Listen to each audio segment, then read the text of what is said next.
Ministerio Shalom. Estudio de escatología, profecías finales, con el pastor Marco Antonio Caicedo. Bienvenidos.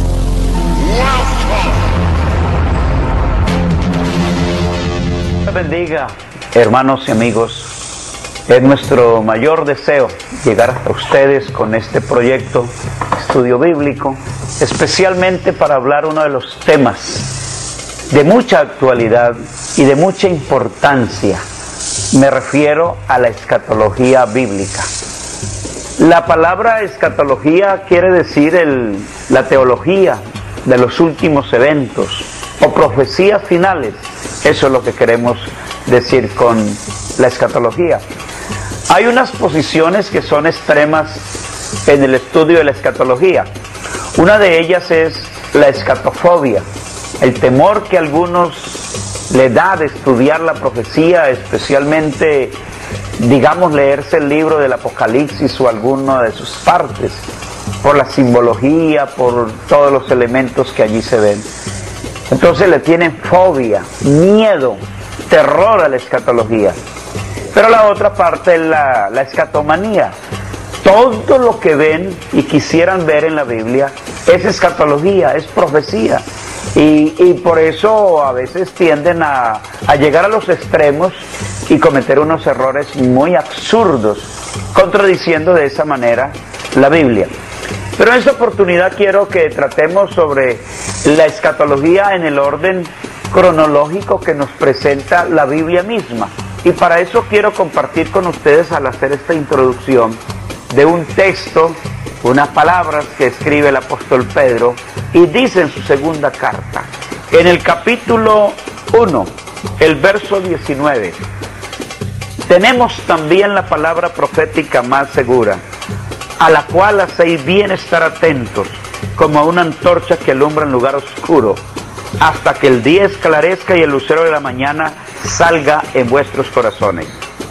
Entendiendo primero esto es importante entenderlo, que ninguna profecía de la Escritura es de interpretación privada, porque nunca la profecía fue traída por voluntad humana, sino que los santos hombres de Dios hablaron siendo inspirados por el Espíritu Santo. Así que, hermanos y amigos, a eso nos vamos a atener, a lo que la Biblia misma nos dice con relación a la escatología, a los eventos que ya se están cumpliendo aceleradamente y los que han de cumplirse.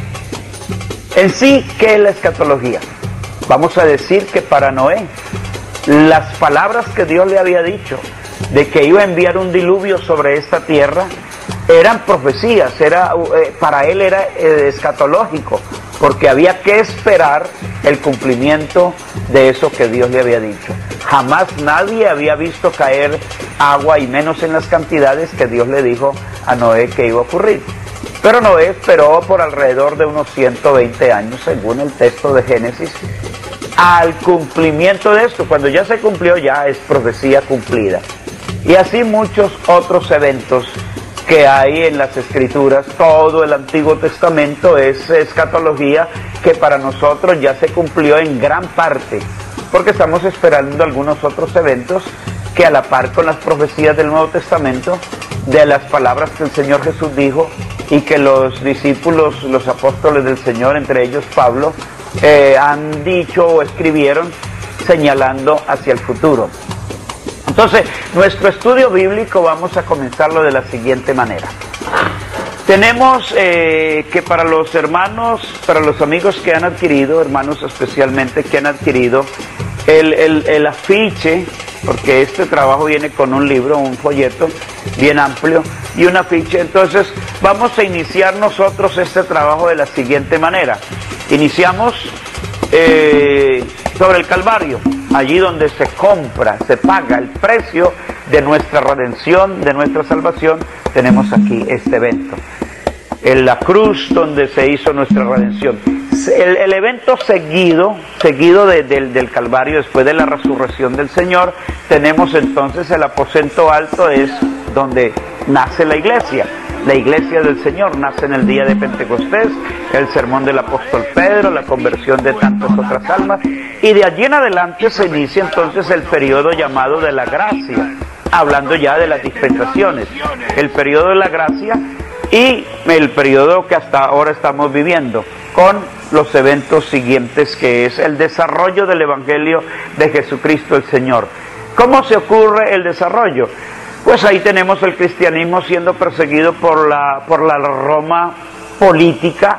La Roma política con los césares persiguió a la iglesia, querían extirpar a la iglesia, y luego la Roma religiosa, seguidamente la Roma religiosa con sus cruzadas y la Inquisición. Entonces tenemos aquí esta otra parte, hasta generar lo que hoy día tenemos, que es una aparente, entre comillas, tranquilidad o paz para predicar el Evangelio, más ha desembocado más bien en una apostasía que, entre otras cosas, nos señala lo que el Espíritu Santo dice a través de los escritores como Pablo, 2 de Timoteo, capítulo 3, unas 19 características que hay allí. Dice que tendrán apariencia de piedad, pero que negarán la eficacia de ella. Esta es la época que estamos viviendo.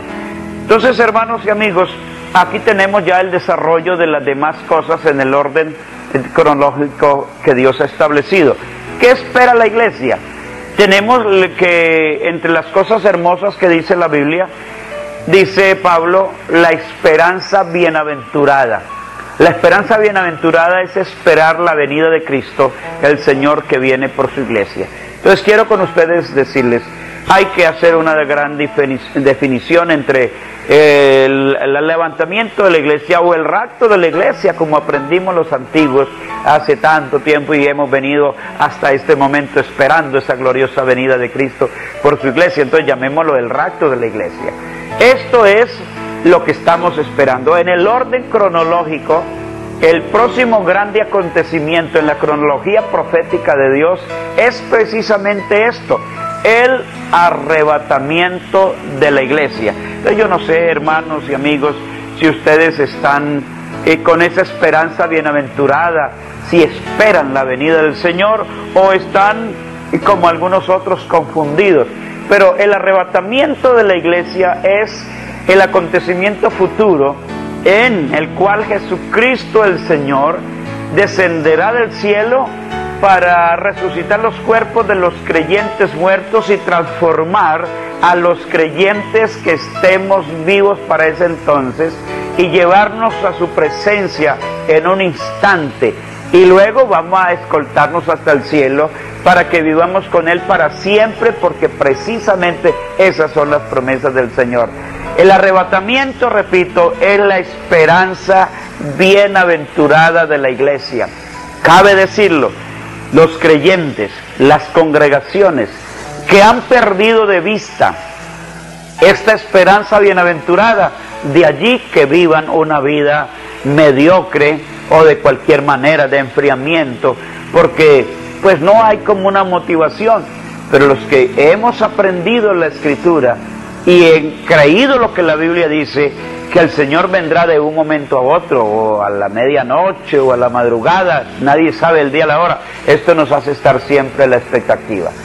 Cada vez que alguien precisamente menciona el arrebatamiento, siempre habrá quienes van a contradecir, alguien listo para señalar que la palabra arrebatamiento no se encuentra en la Biblia. Pues de pronto son discusiones que la gente quiere hacer sobre contradecir la Biblia. Pero la palabra arrebatados que aparece en 1 Tesalonicenses capítulo 4 y el verso 17, pues digamos que viene del griego, que significa arrancar o tomar o asir de repente o trasladar de un lugar a otro. Y eso es lo que pasa con la iglesia. El Señor la va a trasladar de un lugar a otro.